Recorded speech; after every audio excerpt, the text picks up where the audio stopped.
Por Radio Democracia y Democracia TV presentamos Focus, los ojos de la democracia, con Marlon Puertas. Bienvenidos.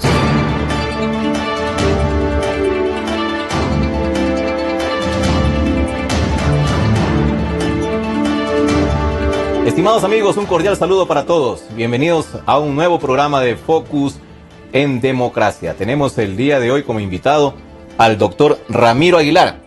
Ramiro Aguilar, ex asambleísta en el último periodo legislativo y actual candidato a vicepresidente de la República por el partido Fuerza Ecuador, en binomio con el candidato presidencial Dalo Bucaram. Ramiro, gracias por estar aquí. Bienvenido, ¿cómo se siente? ¿Qué tal esa campaña, esa agitación política de estos días? Lo veo que se mueve mucho, sobre todo por la costa, por la sierra. ¿Al oriente ya se fue? No, todavía no. Buenas tardes. Un abrazo a todos. Gracias, Marlon, por invitarme. Es una sensación indescriptible la que estoy viviendo. Una sensación única. Es decir, es caminar por el Ecuador profundo, por el Ecuador auténtico, te diría yo, recibir el afecto de la gente en estado puro, el afecto de la gente en estado puro. Y desde luego escuchar también esa queja, esa inconformidad en estado puro, la esperanza en estado puro. Y es una experiencia indescriptible, o sea, es una cosa que te compromete como ciudadano, que te compromete como político, que te enriquece como ser humano. Una cosa súper intensa. Ramiro, ¿cuál fue el factor decisivo para tomar esta decisión? Usted estaba un poco indeciso en aceptar o no una candidatura a la reelección a la Asamblea. Yo siempre leo, sobre todo Twitter, ¿no?, que es como que una fuente de consulta permanente para usted. Luego se empezó a decir que tal vez Pachacuti también había por ahí hecho una oferta, una posibilidad de volver también al Parlamento. También se habló bastante de Cynthia Viteri, una posibilidad de binomio con Cynthia Viteri. Y finalmente fue Dalo Bucaram, el partido con la lista número 10. ¿Qué pasó? ¿Cuál fue el factor decisivo para tomar esa alternativa, Ramiro? Yo no iba a volver a la Asamblea. Y yo soy un tipo que sostengo mi palabra y no volveré a la Asamblea. Quien ha hecho una Asamblea Nacional ha hecho todas. Y yo la hice con mucha pasión, con mucho profesionalismo, le dediqué todo mi tiempo. Y eso me hizo ver que, claro, tú en la asamblea dibujas un país. Hablas mucho, intercambias muchas ideas, debates, y eso es muy rico, muy formador desde lo político. Pero a la hora de aterrizar eso en la práctica, si tú no tienes el manejo de la política pública, si no estás en la función ejecutiva, es solo dibujo nomás. Pues a mí me gusta construir, a mí me gusta edificar, ver lo que dibujé hecho. Y también debo decirte que en política yo no tengo diferencias personales con nadie. La política, salvo contadísimas excepciones, solo me ha dejado afectos. Uno de ellos, mi querido amigo Carlos Figueroa, actual candidato asambleísta por Pachacuti y por parroquias. Un tipazo el Carlos, un tipo muy, muy querido, quien efectivamente me propuso ser candidato por Pachacuti a la Asamblea Nacional, y le respondí: Carlitos, no vuelvo a la Asamblea. Soy amigo y le quiero mucho a Cynthia Viteri, le respeto mucho. Hizo conmigo una asamblea muy conflictiva. Le quiero y le respeto, y la política no va a hacer que yo retire ni mis afectos ni mis respetos. Y lo de Cynthia y el eventual binomio fue un rumor, una cosa que nunca se cristalizó. Lo que sí se venía cocinando y conversando políticamente desde hace algún tiempo, de manera reservada, desde luego, eran mis convergencias con Dalo Bucaram.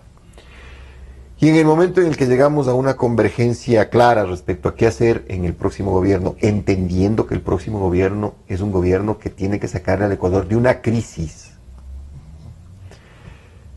y coincidir en 4 ejes que son fundamentales: lucha frontal y firme contra la corrupción, reducción del gasto público para que tú puedas reducir los impuestos, auditoría y renegociación de la deuda pública para poder restablecer el equilibrio económico de los contratos.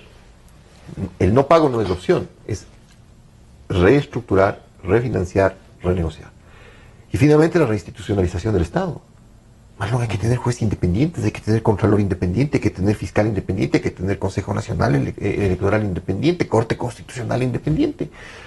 Coincididos en esos 4 puntos, como objetivos de gobierno, que yo creo que al final del día tienen que ser objetivos nacionales de cualquier gobierno, pero el binomio Dalo y Ramiro lo consolidó en 4 propuestas, en 4 ejes de gobierno. Oye, vamos adelante, caminemos. Vamos a llegar a la presidencia y a sacar el país de la crisis. Ramiro, y el conocimiento en este caso del candidato Dalo Bucaram, su trayectoria política, que no es muy extensa además, porque Dalo es un hombre joven, todos lo conocemos, que incursionó en política, podríamos decirlo también recientemente. ¿Qué garantiza que con esa trayectoria política, con esa formación política que la tiene? Porque obviamente desde la cuna, desde su casa y con el papá, el expresidente Dalo Bucaram, obviamente debe haber recibido una formación política. Pero ¿qué fue lo que a usted le lleva a confiar que Dalo Bucaram es la persona, el presidente que va a poder hacer todo esto? Su preparación política ya seria, si uno puede aprender política porque el papá es político, pero finalmente si no estudias, si no te preparas, eso queda en anécdota nomás. Dalo Bucaram es un político joven, se formó en la George Washington University, hizo una maestría en ciencias políticas. Es un hombre que tiene una hoja de vida limpia. Yo no he visto ningún tipo de tacha o cuestionamiento a la vida política, pública o privada de Dalo Bucaram. Y esa enorme fuerza que él ha tenido para construir un movimiento político al margen de las viejas estructuras del PRI, incluso separándose de amigazos de su padre. No estoy hablando de separarse nomás, sino de desligarse de las viejas estructuras políticas y construir un partido joven cuya base es la juventud, cuyo lenguaje va dirigido a la juventud y cuya información, es decir, las estructuras conceptuales del partido se han formado sobre un proceso donde Dalo Bucaram ha caminado el país conversando con los jóvenes. ¿Por qué hago hincapié en los jóvenes? Porque son el 59% o 60% del electorado nacional. Los famosos millennials, y ahora que se pretende captar ese electorado, que es justamente juventud. Pero ¿no será esto más bien, Ramiro, una estrategia que se utilizó para justamente desligarse de la imagen del PRE, que ya estaba gastada, quemada? En efecto, era casi el PRE, pues con el presidente Bucaram que fue echado del poder, un partido que ya no daba para más. ¿No fue entonces una estrategia tal vez de tratar de desligarse, pero que en el fondo siempre estará aconsejando por lo menos a Dalo Bucaram Ortiz? No creo. Mira, yo desde que soy binomio de Dalo, y durante los 2 meses previos y el mes puntual donde estuvimos muy concentrados en el tema del llegar a coincidencias políticas, he hablado con el expresidente Dalo Bucaram 40 segundos, que me llamó el día en que firmamos la inscripción de nuestro binomio, 40 segundos, a decirme: doctor Aguilar, le agradezco por haber aceptado ser binomio de Dalo. Gracias. Chao. Nada más. No. Y no había necesidad de más tampoco, porque el candidato a la presidencia de la República es Dalo Bucaram. Y con quien tengo que hablar y con quien tengo que planear y planificar las estructuras de gobierno es Dalo Bucaram. Es decir, no viajó usted a Panamá para conversar sobre ese asunto. No había necesidad, no había ninguna necesidad. Ahora, Ramiro, yo estaba revisando el plan de gobierno presentado en el Consejo Nacional Electoral, que para variar es un plan de 3 hojas. Una belleza. Ya te voy a explicar por qué. Sí, y eso mismo le dije a otro candidato que estuvo aquí la semana pasada. En parte soy autor de esas 3 hojas, así que te puedo decir por qué son 3 hojas. Y no parece, Ramiro, porque tampoco está bien escrito, tan bien escrito. Vas a ver. No parece. Pero en todo caso, la primera inquietud que me nace de revisar estas 3 hojas es ver la firma al final. Dice presidentes, Correcto. Dalo Bucaram, Ramiro Aguilar. Como presidentes. O sea, vamos a elegir en febrero 19 2 presidentes en el caso de ustedes. A ver, en el caso nuestro, así. Así lo ha diseñado una política moderna. Mira, Marlon, el país está en crisis y necesita 2 presidentes. 2 cabezas, 2 voluntades, 2 formas de pensar. Obviamente la decisión la tiene el presidente, porque eso dice la Constitución de la República, y la decisión la tendrá Dalo Bucaram. Pero Dalo Bucaram fue el que, más que en el eslogan de campaña, ha sostenido durante este tiempo la necesidad de que el presidente de la República, que saque al país de la crisis del 2017, lo haga en equipo.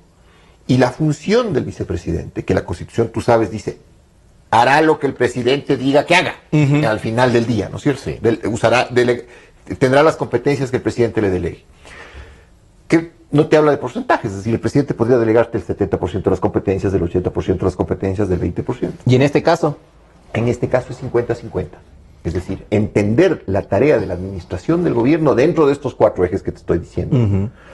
50-50. ¿Y eso está firmado? ¿Eso es una palabra de gallero? ¿Cómo se arregló eso? Ese es un tema de armonía política, que al final puede cambiar de acuerdo a las circunstancias del país, y no es que ha cambiado nada, porque finalmente es cómo mejor administres del Estado. Y a la final puede ser 99-1. Si no se mantiene la palabra, Ramiro. Sí, pero no es irrelevante. O sea, mira... No tanto, pues, si se queja usted de que en la Asamblea justamente no quiere volver porque una cosa es discutir, plantear, y luego a la hora de los hechos no se puede aterrizar el tema. Lo mismo puede pasar en la función de un vicepresidente. Pero mira, Dalo y yo somos 2 hombres de palabra. Y créeme que Dalo Bucaram es un tipo de palabra. Y yo soy un tipo de palabra. Y yo lo he demostrado, además. O sea, los oyentes y los televidentes saben perfectamente que cuando Ramiro Aguilar dice una cosa, eso es primero porque es verdad, porque la puedo probar, y segundo porque está mi palabra empeñada. Y Dalo tiene palabra. Entonces, en política también hay que regresar a la palabra, Marlon. No se puede andar con un notario al lado diciéndote, oye, Marlon, me vas a invitar a la 1 de la tarde a tu programa, sí, pero firmame aquí para tener certeza. Tú a la final me llamas y dices, oye, pactemos en tal sitio, ahí estamos. Igual es en el tema de gobierno. Igual es en el tema de gobierno. Con una cuestión adicional, y es a donde van las 3 hojas del plan de gobierno. Este gobierno, después de 10 años, nos deja con un país por descubrir. O sea, yo he estado 3 años y medio en la Comisión de Régimen Económico de la Asamblea Nacional. He estudiado 3 presupuestos. Y en los 3 presupuestos te he dicho, el presupuesto está maquillado, hay cuentas de gasto, de inversión que deberían ir al gasto corriente, no están todas las cifras completas. Entonces, si tú quieres gobernar bien, lo primero que tienes que tener son las cuentas claras. Aquí nadie va a tener las cuentas claras. Pero se las sospechan, ¿no? Sí, pero o no, sea, y no para bien, desafortunadamente. Obvio. Pero tú tienes que sentarte, y ese rato vas a tener que hacer 2 cosas. Présteme el presupuesto real. A ver, el secretario de Tesorería, el tesorero de la Nación, vente acá a ver cómo estamos. Y la deuda, decirle al comité de deuda, oiga, quíteme la reserva de las actas del comité y deme los contratos de deuda sin reserva para saber a qué plazo se endeudó, con qué tasa de interés y para qué se endeudó. ¿Para qué se endeudó? Porque bien, pero eso deberían hacerlo ahora, Ramiro, ahora que son candidatos incluso. Mira, Marlon, deberían ahora, ganando tiempo, decirle al Banco Central, a los señores que han negociado el tema de la deuda, decir, oigan, hagan el favor, pues. Lo hice. Como asambleísta lo hice. Ajá. Y la respuesta fue, oiga, asambleísta, chúpese el dedo. Porque el comité de deuda declaró las actas reservadas. ¿Se puede hacer eso? ¿Es legal? ¿Está contemplado está en en el Código Orgánico Monetario y Financiero, por el que yo voté en contra, y porque recordarás tú, además, levanté hace 1 año y medio toda una campaña para que el país... es una de las reformas entonces del famoso Código Monetario y Financiero. Pero claro, hace 2 años, cuando el asambleísta Aguilar solito decía esto es una locura, la gente decía, no, es un alarmista, Aguilar. Ahí está, ahora tienen el problema del encaje bancario, el fondo de liquidez, para que vean que... Bueno, se lanzaron algunas advertencias cuando se discutió eso. Sí, claro, pero fue después de que se levantó el debate político desde la Asamblea sobre lo económico, porque no te olvidarás que pocos meses antes se aprobó el COIP, y el COIP establecía 2 figuras aterrorizantes en tema de debate económico, que era el pánico económico y el pánico financiero. Entonces, si desde mi despacho como asambleísta no levantábamos abiertamente el debate económico, para después darle todo el paraguas a los analistas económicos, que desde luego con más rigor trataron el tema, la gente estaba aculillada un poco, ¿no? Ramiro, y con ese oscurantismo que existe respecto a las cifras económicas del país, ¿no es un poco irresponsable o más bien demagógico empezar a ofrecer ya por parte de los binomios bajar el IVA, eliminar impuestos, cuando lo responsable sería primero, señores, en efecto, dejen ver las cifras y en base a las cifras, ahí sí voy a ver qué puedo hacer? Pero a ver, en el tema de impuestos hay cosas que te dicen la lógica. Las salvaguardias tienes que quitar, pues. Tienes que quitar las salvaguardias, ¿por qué? Porque ¿qué es lo que lograron las salvaguardias? No lograron conservar dinero en la economía ecuatoriana, lograron enriquecer a Ipiales y Aguas Verdes. Todos los fines de semana y los feriados tienes colas de ecuatorianos que van a dejar dolaritos de la economía nuestra en Colombia. ¿Sí? Y las salvaguardas hicieron que se reduzca la actividad comercial en el Ecuador sobre el 35%, que implicó un desempleo paralelo en el sector del comercio de un 35%. Claro. Entonces, ¿qué es lo que te dice la lógica, el sentido común? Oigan, si tengo Ipiales y Aguas Verdes lleno, Es de quitar las salvaguardias. ¿Y Porque tú? además a la OMC le dijimos, solamente 6 meses. Bueno, sí, ya pasaron eso y ya se Exactamente. extendieron también. En el tema del IVA, mira, el IVA debe recortarse al 10%. Ese es Durante el primer ofrecimiento año, de ese es el ustedes. ofrecimiento de la 4 puntos durante, menos. Durante el primer año. Es que, a ver, los dos ya deberían quitarse en diciembre, mi querido. Ah, sí, ese es el ofrecimiento también. No vaya a ser que, como en el exactamente, caso o de sea, las salvaguardas, digan, no, ya nos gustó el incremento. Exactamente. Y se va de largo. Los dos deberían quitarse. El 1 de enero ya deberíamos volver al IVA del 12%. No hay pretexto.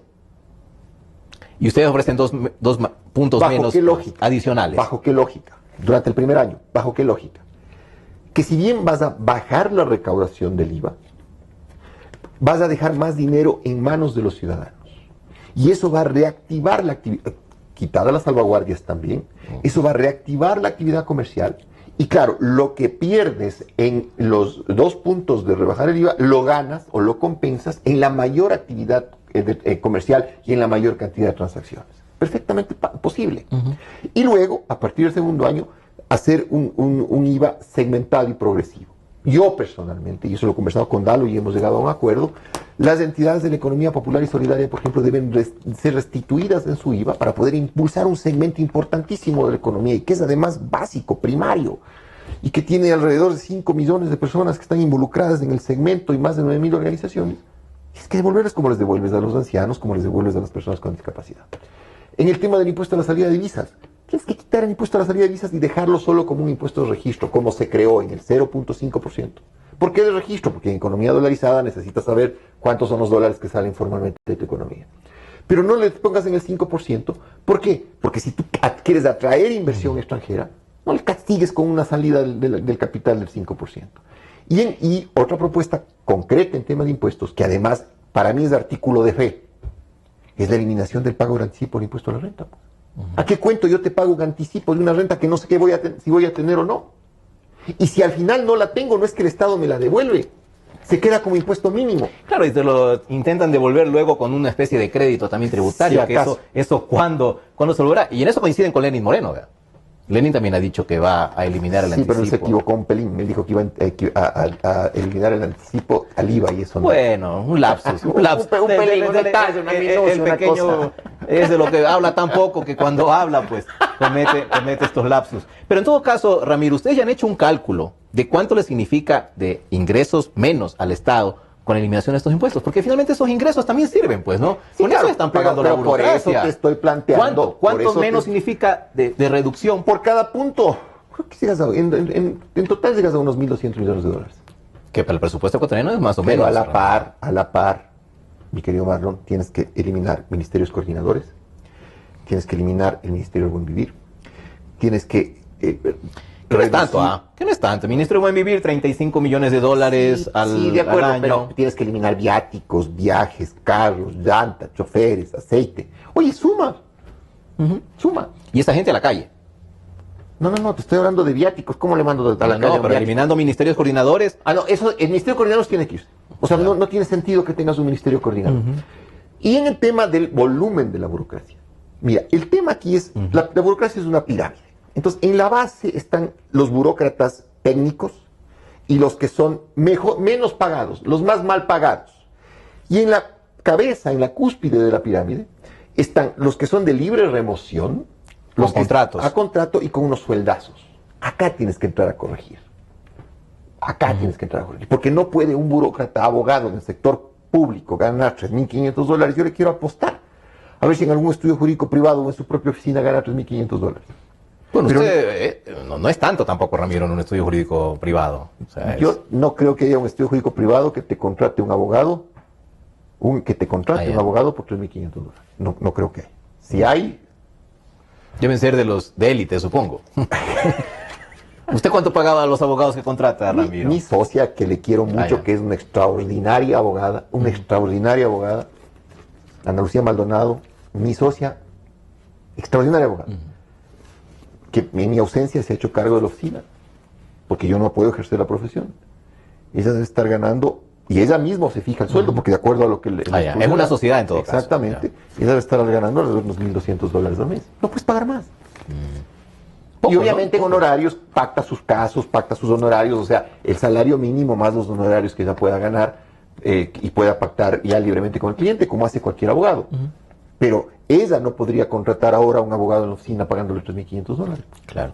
Ahora, el tema de la burocracia y el Estado obeso, que tanto se acusa a la Revolución Ciudadana de haberlo creado, algunos dicen que son 700.000 empleados públicos, No se sabe la otros un cifra poco exacta. menos. No se sabe la cifra exacta. Una cifra oficial que yo leí por parte del propio gobierno fue casi 550.000 empleados públicos. ¿Hay un objetivo ya específico por parte de ustedes en el tema de reducción de esa cantidad? Pero es técnico, ojo, eso hay que hacer despacio y hay que hacer bien. O sea, yo te digo que hay que optimizar el recurso humano, pero tampoco puedes entrar al tajo a lo loco, porque muchos burócratas tienen préstamos hipotecarios en el BIES. Si tú comienzas a echar burócratas a lo loco, lo que vas a hacer es deteriorar la calidad de la cartera del BIES.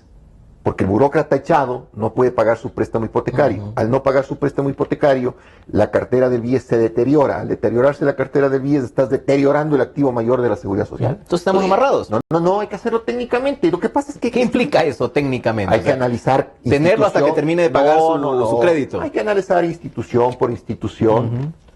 Hay que analizar la posibilidad de reubicarlo, donde pueda ser más apto.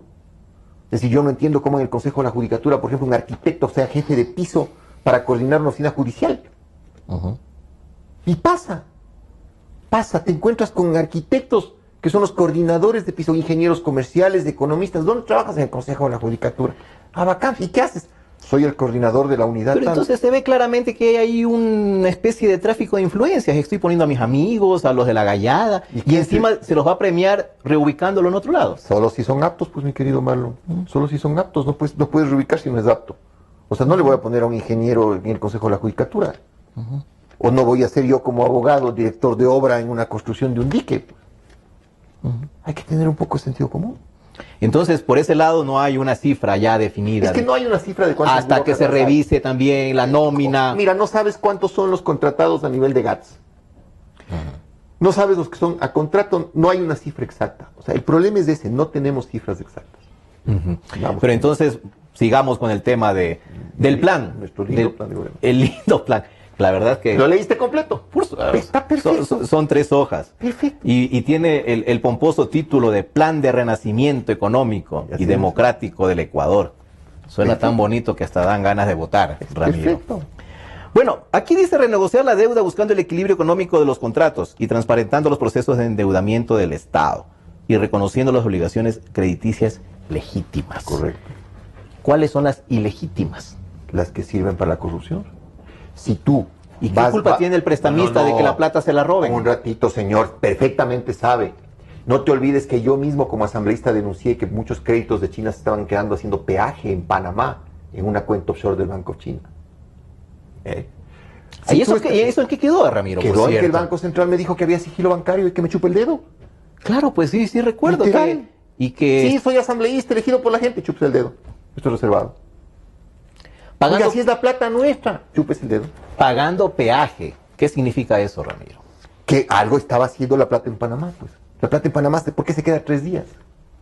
Y otra cosa adicional, si tú estás contratando la construcción de una represa que cuesta 100 y hay que auditar los precios de construcción de la obra pública y te endeudaste por 500, hay 400 que ¿dónde se fueron?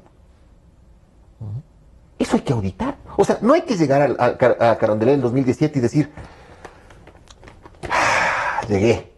No, va a ser un trabajo bien jodido. Y pelearse con China, Ramiro.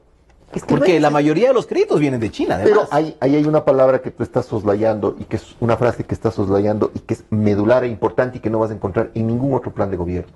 El restablecimiento del equilibrio económico de los contratos. Eso es algo que tú puedes ganar en cualquier tribunal del mundo, porque si tú has pactado unas condiciones contractuales bajo un escenario macroeconómico y cambia el escenario macroeconómico y se rompe el equilibrio contractual, el equilibrio económico del contrato, las partes tienen derecho a restablecer ese equilibrio en términos de plazo, tasas de interés. ¿Y si eso no está firmado dentro del contrato como tal? Y la otra parte alega, no señor, yo no firmé eso, y usted tampoco. Lo puedes demandar, eso es doctrina jurídica internacional, lo puedes demandar. Y se puede perder, como ya hemos perdido en este gobierno varias veces. ¿Cómo se puede ganar? O sea, volvemos al mismo cuento de pelear en tribunales internacionales, que además ellos han puesto Eso te iba a decir, la sede de los tribunales. No me pongas a mí una pelota que no patee. Todos la jurisdicción. Pero le toda puede la tocar la jurisdicción. pelotita, pues. A ver, ahora. pero un ratito, son las reglas con las que el correísmo deja el país. Pues el correísmo te ha firmado contratos de deuda con sujeción a tribunales internacionales, las Cortes de Londres y las leyes de Inglaterra. Y esa era la soberanía que tanto proclama, además. ¿Dónde está la Corte de la UNASUR? Pero el contrato queda en vigencia. Ajá. Y el nuevo gobierno va a tener que entrar con ese contrato. Es que a eso voy, Ramiro, lo difícil que va a representar torcer el brazo a China. ¿Y por qué no? China a la final lo que quiere es que le pagues. China quiere que le pagues. China es un acreedor como cualquier otro. Y a los intereses que puso, además. Sí, pero si yo no puedo pagar, tengo que renegociar. Y créeme que los chinos van a tener que renegociar. Y además, la deuda pública ecuatoriana externa está dividida a tercios. 8,000 y pico los chinos en las cifras oficiales del gobierno. Vamos a ver si esas son ciertas. Así es. 8,000 los chinos, 8,000 en bancos privados, el Club de París, y 8,000 en organismos multilaterales de crédito. Y los bonos, la emisión esta de bonos que se ha puesto de moda últimamente. Pero ahí lo que tienes es la cantidad de los bonos emitidos, que de lo que yo le he contado han sido más de 4,000 millones de dólares, incluida la emisión esta de 750 de la semana pasada. Millones. Correcto. Pero, a ver, esta es una realidad. Esa es una realidad que tienes que sentarte a resolver. Y la solución no es no pago la deuda, pues quedas como un paria en los mercados internacionales. Pero tampoco es la solución, voy a pagar tal como me dijeron. No, señor, hay que volver al equilibrio económico del contrato. Es decir, no seguirán la estrategia que usó Ricardo Patiño al inicio de este gobierno, ¿no? Pero me ves algo similar a Ricardo Patiño a mí, en la parada siquiera. Bueno, de todas maneras fue una jugada que en ese momento sirvió, bajó el precio de la deuda ecuatoriana, la recompró, pero hubo una ganancia fue ilegal. que ahora está saliendo cara por los altos intereses, justamente por ser tan chistosos, ¿no? Además, algún rato le cobrarán a Patiño esa deuda. Porque a Patiño no creo. A Patiño, créeme, porque las cosas los Estados Unidos se las toman con calma. Porque eso fue salir a decir a los mercados no voy a pagar. ¿Sí? No voy a pagar. Les pretendieron incluso vender un seguro, te acordarás de las filmaciones en el Hotel República. Así es. Y después, cuando obviamente el pánico en los mercados hizo que los bonos de la deuda bajaran, el propio Estado entró a comprar. Oye, eso no es del todo claro. Ya les ajustarán. Parecía gracioso, pero en el fondo, mire, igual estamos pagando la factura. Ahora, ¿no es una buena estrategia, Ramiro, plantear una renegociación, empezando a decir que tal vez hay algo sucio, oscuro, en los créditos que vino China pagando peaje en Panamá? Pero si el primer eje del gobierno, mi primer acuerdo con Dalo Bucarán, es luchar contra la corrupción. Si el país tiene que sanearse de corrupción, Marlon, ya estamos anegados de basura. No puede ser que cualquier negocio que pacte el Estado haya la mordida, el lleve, la comisión, la viveza, la picardía. Estamos quebrados éticamente, quebrados moralmente. No puede ser. Y quebrados económicamente, además. Ramiro, vamos a hacer en este momento una pausa y cuando regresemos seguimos analizando el plan de gobierno del binomio de Fuerza Ecuador. En un instante regresamos con Marlon Puertas en Focus por Democracia M y Democracia TV. Sentimos lo que la gente siente, amor, desamor, alegrías inmensas. Decimos lo que la gente quiere, pasión, discusión, democráticamente. Democracia, la radio de la gente. Democráticamente, la radio de la gente. Democracia, la radio de la gente. Democracia. Democracia. Sobre la emergencia de gas y energía que se está viviendo en la costa Caribe.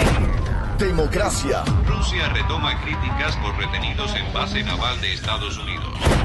Democracia. Formulé el primer pedido histórico de perdón a las víctimas de las graves violaciones de los derechos humanos. Democracia. Solo noticias. Desde el Distrito Metropolitano de Quito, Cadena Democracia, la radio de la gente. Volvemos con Focus por Democracia M y Democracia TV.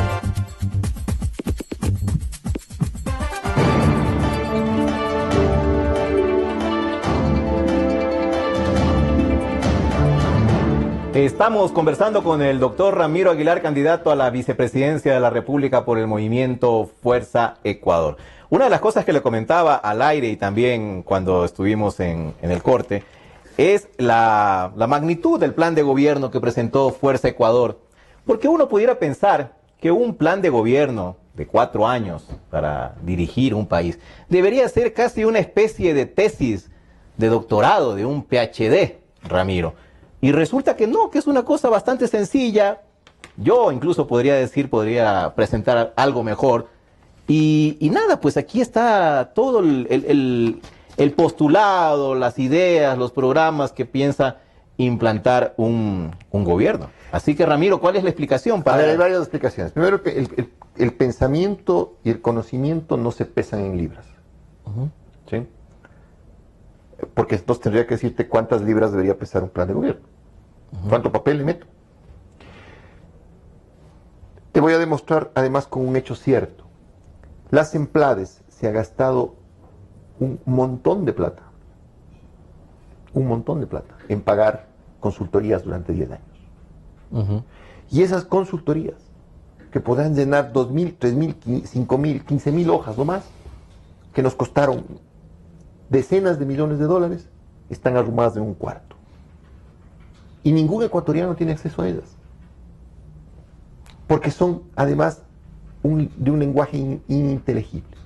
Estas 3 hojas nos han permitido que todo el Ecuador lo lea, es decir, que todo el Ecuador sepa conceptualmente cuáles son nuestros ejes de gobierno.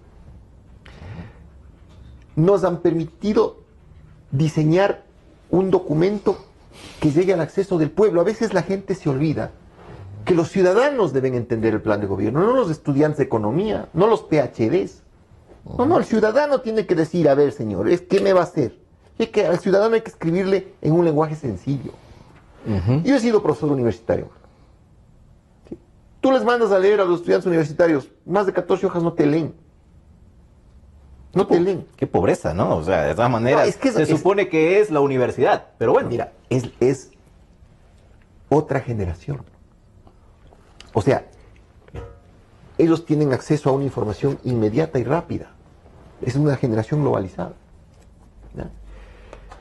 Y la tercera razón, que es mucho más aguda, es el curarte en sano de las conspiraciones.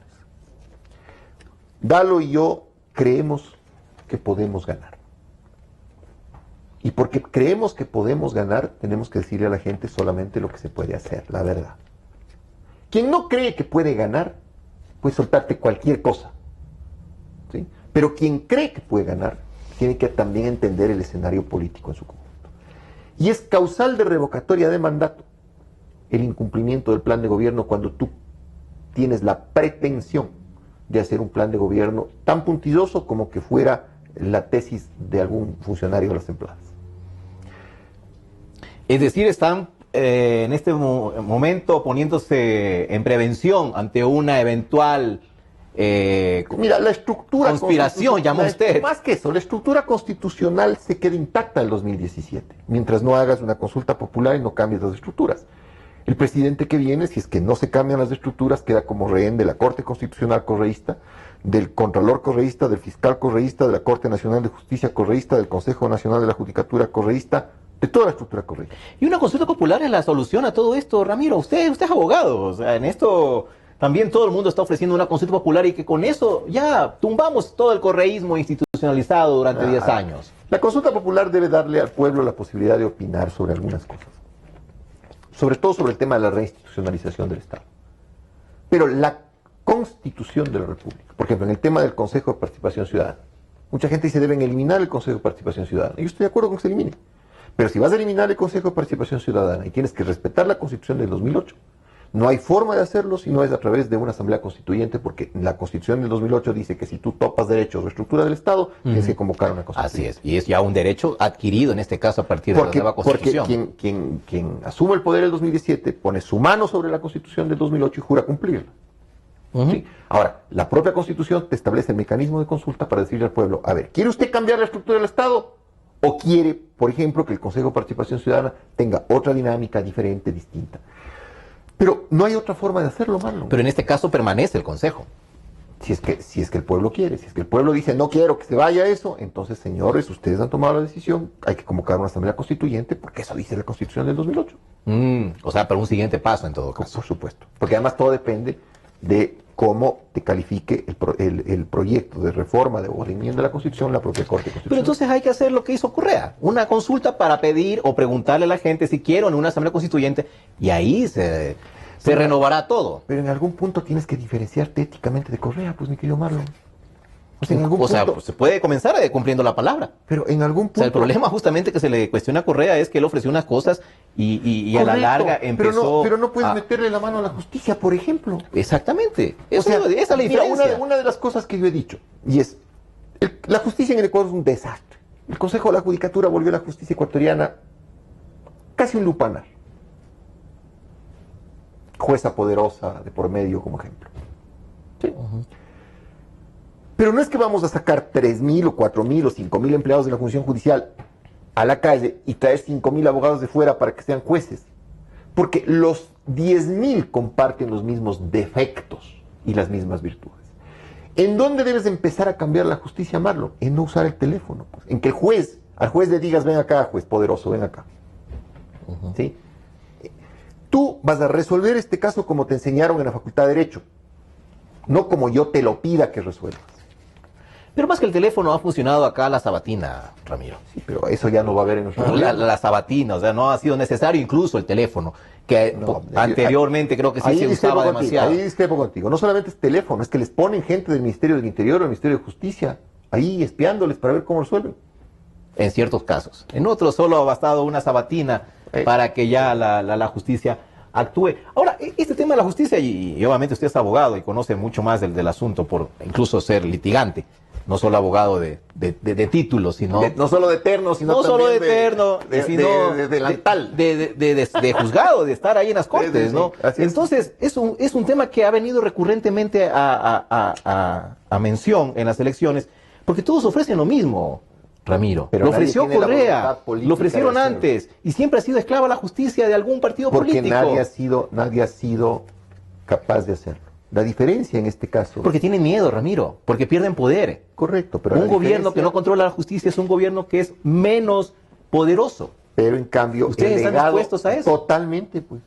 A que incluso venga un fiscal que no sea amigo de ustedes y que inicie investigación. Debe ser amigo de ustedes, nuestro. No debe ser amigo nuestro. No debe, pero todo el mundo pone a un amigo. Esa es una tontería. Pues, ¿cómo voy a poner a mi pana de fiscal? ¿Cómo voy a poner a mi ñañón de contralor? Si mi garantía como gobernante es que el fiscal, el contralor, sean tipos incluso que no me quieran, pero que sean profesionales, de tal forma que me auditen. Exacto, pero eso, ¿y cómo van a elegirse esas autoridades así de independientes, Ramiro? ¿Cuál es el procedimiento? Tiene que haber un proceso serio de escogitamiento de gente independiente. O sea, no me digas que no podemos. ¿Llevado por quién? ¿Por el quinto poder entonces? Si es que el pueblo así lo quiere.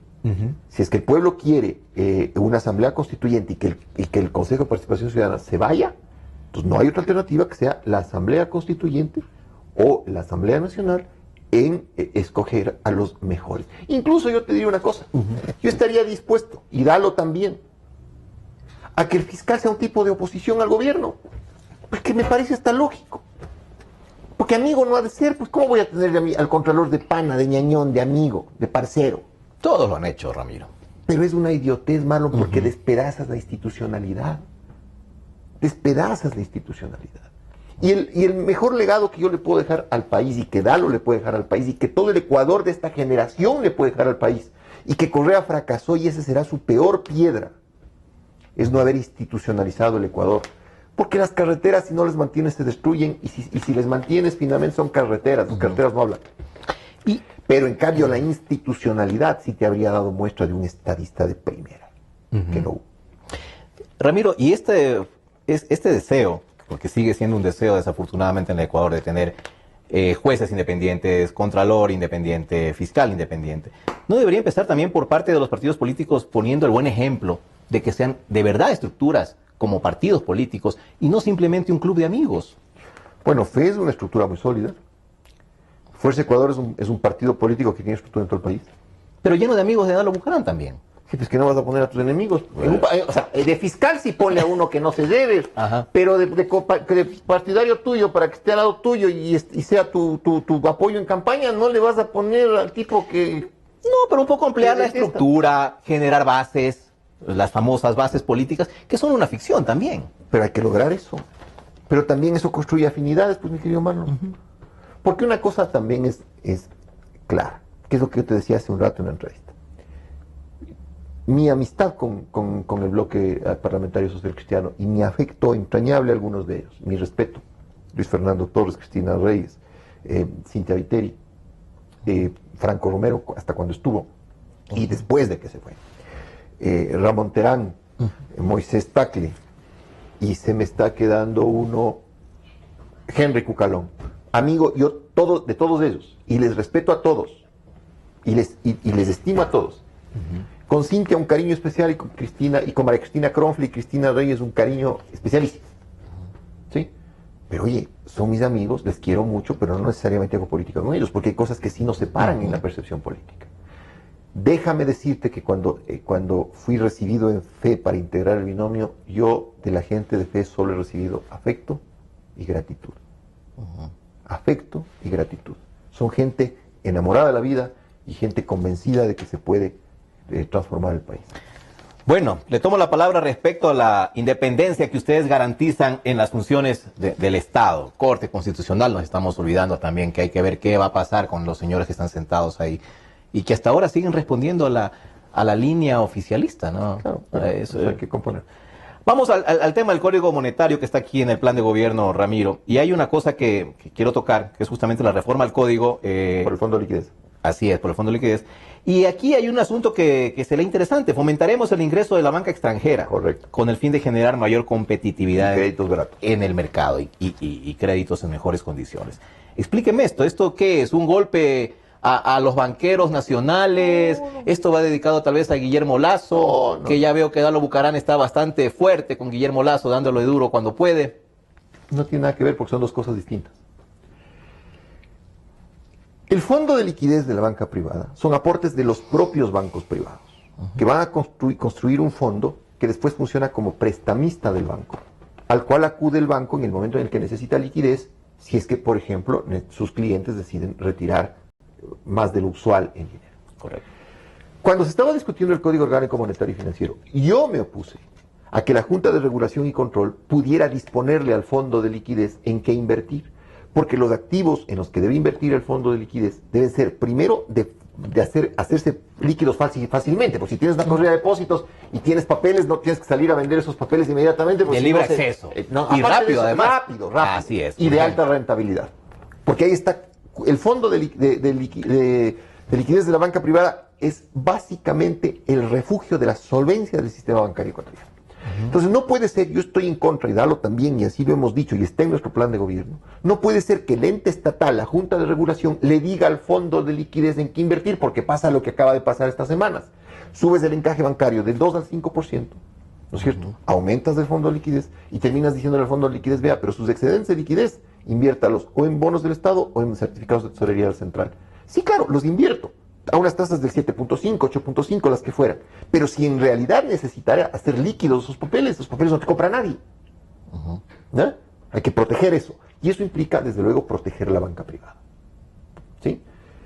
Pero tampoco puede ser que en el Ecuador nosotros veamos la Copa Santander Libertadores, ¿sí? Y el Banco de Santander no pasa por el Ecuador, por darte un ejemplo. Sí. Por darte un ejemplo. No pasa por el Ecuador, pero solo pasa por la Copa Libertadores. Pero no es que haya una prohibición al respecto, Ramiro. Seguramente a Santander no le interesa. Pero hay que tener la apertura de mercado suficiente como para que vos tengas bancos que operan en Colombia y Perú, el HSBC Bank. Pero prohibición legal no existe, Ramiro. De hecho, ha venido un banco de Centroamérica recientemente que compró el Produbanco. Pero te ponen un montón de trabas en el orden administrativo, un montón de trabas. ¿Sí? Y segundo, el mercado tiene que volverse apetecible. Exactamente. El mercado no pasa por una reforma ni nada. Tienes que dar con... A ver, perdóname un ratito, Marlon. Si yo soy banco extranjero, quiero invertir en el Ecuador, y mi fondo de liquidez va a ser invertido por el Estado en bonos, no vengo ni muerto. El Código Monetario, volvemos. No me ves ni las plumas. Ni las plumas. Si además me vas a orientar el crédito, como decía como dice el Código Orgánico Monetario y Financiero, y me vas a castigar por no usar líneas de crédito, no vengo ni muertos. Existiesen. Entonces cambiar esas condiciones. Obvio, hay que nuevo código monetario. Y no te olvides, no un nuevo código, hay que reformarlo, porque además de este código, no te olvides, que fue hecho en 30 días, porque fue enviado un código completo como proyecto económico urgente. Lo recuerdo. Una barbaridad. Yo es la otra cosa que les decía, oigan, revisemos el código tranquilamente. Ustedes no harán eso, ¿no? Ponerle no. pedal a la asamblea. Vea, rapidito, 30 días, aprueben rápido esto. No. Esperemos. No. Hay cosas que no se pueden hacer. O sea, hay cosas que sí se harán, temas impositivos, hay que hacerlo como económico urgente. Pero hay otras cosas en que la reflexión legislativa, oye, algo de haber aprendido en 3 años y medio de suplicio. Hay cosas que hay que dejar que la asamblea reflexione, debata, sedimente, porque también el pensamiento legislativo enriquece. ¿Qué pasa si tienen una asamblea en contra? Porque además, Fuerza Ecuador, tal vez no tenga un bloque muy fuerte, muy grueso de legisladores. Nadie va a tener. Y eso vaya a ser, en efecto, nuevamente, volviendo a los tiempos de antaño, una suerte de negociaciones, de cruce de intereses. Pero ¿cómo va a ser eso? Todo parlamento normal del mundo necesita consensos políticos. Porque los consensos políticos hacen que las leyes sean consensuadas socialmente. Y una ley consensuada socialmente es una ley que se acata. Una ley impuesta es una ley que no se acata. Entonces no hay que tenerle miedo al consenso político, al diálogo, al acuerdo, pero si eso es parte del Parlamento, pues. Se le tiene miedo porque aquí se acostumbró a hacer de todo eso un toma y daca. Yo te apruebo la firma, pero a cambio hay algo. Sí, pero estás hablando de que tienes un parlamentario corrupto, pues. Ahí hay que denunciar la corrupción del parlamentario. O sea, nosotros no vamos a ser alcahuetes para asambleístas corruptos, pero tampoco podemos ser torpes políticamente, primitivos, precarios políticamente, y decir, no va a haber acuerdo. Pues si la democracia se construye con acuerdos. En eso ustedes garantizan entonces que las ideas de su parte, de su binomio, van a ser aceptadas, no sé, negociadas con la asamblea futura que va a estar fragmentada. La palabra es consensual. Cuando tú consensúas en política es una cosa, cuando tú negocias en política es otra. Y nosotros no vamos a negociar, sobre todo porque en el Ecuador mucha gente se acostumbró a negociar con billuso, ¿no? Y eso ya debe parar porque además del Ecuador ya no tiene billuso. O sea, no solamente es un tema de ética, es un tema de que ya las ubres están irritadas. Bueno, antes se acuerda que manejaban los legisladores partidas presupuestarias, se eliminó eso. Pero luego vino las cuotas políticas, ¿no? Se dieron cuotas políticas, recuerdo incluso un voto que ganó Cocho Cordero para lograr la presidencia de la Asamblea, se le pegó al legislador con puestos públicos en Santo Domingo. Sí, claro, pero tú y nadie le vio mal, ¿ah? Pero o sea, es un tema, no, pues, es que si tú le das un puesto público a un legislador. La cuota política. Pero eso está mal, porque entonces lo que estás haciendo es tráfico de influencias. El legislador está traficando su influencia en la Asamblea para conseguir un puesto público en provincia. Otra cosa, un acuerdo político, un acuerdo con un partido. Vamos a tener estos objetivos nacionales. ¿Sí? Pero, oye, legislador tal, ¿quieres poner a tu compadre de gobernador? Eso se llama tráfico de influencias. Está prohibido por la ley, ¿no? Eso no habrá. Reinstitucionalizar al Estado, dice aquí. Bueno, vamos por fin a garantizar la independencia absoluta de los poderes. Debemos tener jueces y autoridades de control independientes que garanticen una efectiva lucha contra la corrupción. ¿Qué tan corrupto ha sido el gobierno de Correa, Ramiro? En el rango que tenemos aquí en el Ecuador. Lo sabremos en mayo del 2017. Lo sabremos en mayo del 2017 cuando tengamos liberados los informes de Contraloría, liberada la Fiscalía para poder investigar, liberadas las cifras, poder tener acceso a través de las autoridades de control a las cuentas bancarias dentro y fuera del país. Entonces lo sabremos, qué tan corrupto fue el gobierno de Correa, lo sabremos en mayo de 2017. Pero lo que sí te digo es que tendremos que sacarles de debajo de las piedras, pero volverán. Después de un proceso justo, con jueces independientes, con todo el procedimiento en regla. Pero no es que aquí los corruptos se van a ir dándonos la mano y diciéndonos, ha sido un gusto, saqueamos el país 10 años. Así tampoco funciona esta cosa. Ni acusar a quienes no son, ni acusar sin pruebas, pero tampoco que haya impunidad.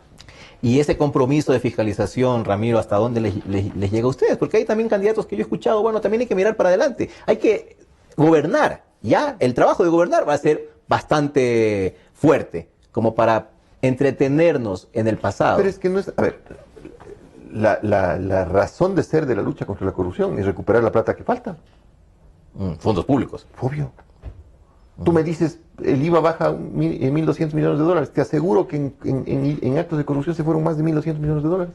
Pero si solo la refinería del Pacífico subió, el hacerle plano el terreno costó un chorro de plata. La refinería de Esmeraldas, una cosa que empezó en 200, terminó en 1.200. Oye, hay plata que tiene que regresar. Esperemos. Y respecto a la criminalización de la protesta, veo que aquí se ofrece amnistía a los presos políticos. Ramiro, ¿quiénes son los presos políticos? En el Ecuador. En el Ecuador, por supuesto. Tienes dirigentes indígenas que están presos en el sur del país. Tienes a Fernando Villavicencio, perseguido político. Tienes a varios de los que han sido perseguidos ferozmente. Galo Lara, tal vez, Ramiro. Mira, en el tema de Galo Lara, yo creo que lo mejor que se puede hacer con Galo Lara y con mucha gente es dotarles de jueces independientes que puedan valorar sus casos judicialmente a través de recursos de revisión imparciales. Hay esa posibilidad. Entonces, él no entra en la lista de amnistiados que ofrecen aquí. Si me preguntas a mí, no, pero yo sí creo que él, como muchos ecuatorianos, tiene derecho a que su juicio sea revisado por jueces imparciales. Obviamente, sus condiciones humanitarias en la cárcel tienen que ser condiciones dignas y que respeten su estado de salud. De Lara y de todos los privados de la libertad del país. O sea, no pueden haber eventos como el de la cárcel de Turi, por ejemplo. Y eso es denigrante como sociedad. Ramiro, en el plan corto, que ya vamos una hora conversando las razones, corto, sí, no, y se pueden además conversar mucho más. No veo una línea política, ideológica definida. O sea, no sé si esto es de izquierda, si esto es de derecha, si esto es neoliberal, liberal, socialista. No entiendo. Ver, si ¿Qué línea sigue esto, Ramiro? Sigo tu razonamiento. Yo te paso el presupuesto general del Estado y te pongo en las manos. Y te digo, a ver, el presupuesto general de las manos, mi querido Marlon, ¿qué es? ¿Socialdemócrata, de izquierda o de derecha? Tú me dices, es un presupuesto. Igual es un plan de gobierno. Un plan de gobierno es qué es lo que quiero hacer. ¿Dónde está la construcción ideológica? La construcción ideológica está, por ejemplo, cuando te preguntan y te dicen, ¿hay que derogar la ley de comunicación? Yo te digo, no señor, no hay que derogar la ley de comunicación, hay que reformarla. Hay que quitar esa idiotez de la superintendencia de comunicación. Hay que evitar ese procedimiento administrativo sancionador donde el ente público es juez y parte. Pero la ley de comunicación tiene cosas interesantes. La posibilidad de que tú pidas réplica. Sí, el establecer ciertos principios que antes el periodismo olvidó. La contextualización. La posibilidad de que la parte afectada pueda ser consultada. Entonces yo creo que eso ahí te da un tema ideológico. Y no oportunista. Para mí sería muy fácil venir y decirte, derogamos la ley de comunicación. Al tacho de la basura. Pero eso también, eso que menciona ahorita Ramiro, es las normas, las normas habituales, profesionales del Pero periodismo. tiene que estar en la ley. Es como que a los políticos se les recuerde, en una ley también, decir, a ver, se prohíbe a los políticos mentir. Se prohíbe a los políticos no cumplir los ofrecimientos de campaña y que eso esté en una ley de la política. Tiene que estar en una ley, porque un derecho público... Pero no está. Pero tiene que estar, porque está en la Constitución. Porque además ya es parte, o sea, se supone que no tienen que mentir, se supone que tienen que cumplir su palabra. En derecho la suposición no existe. Por eso. Ahí te voy a decir algo que le dije a un queridísimo exalumno mío, y un estupendo abogado, cuando estaba graduando de abogado y estaba haciendo parte de su tribunal. Cuando yo le examinaba me dijo, yo creo, supongo, intuyo. Entonces dije, lo que usted crea, suponga o intuya, a mí no me importa. Dígame qué dice la ley sobre tal cosa. Entonces, si la ley, en derecho público se puede hacer solo aquello que la ley permite hacer. Al revés que en derecho privado, que puedes hacer todo aquello que la ley no te prohíbe hacer. Entonces, estos principios del periodismo tienen que estar en una ley. Así como el tema de no mentir en un político está en la Constitución, y en la administración pública está por salir el Código Orgánico Administrativo donde se establecen estos principios. ¿Están esos principios así determinados? Por supuesto. Y hay también en la Ley Orgánica del Servicio Público.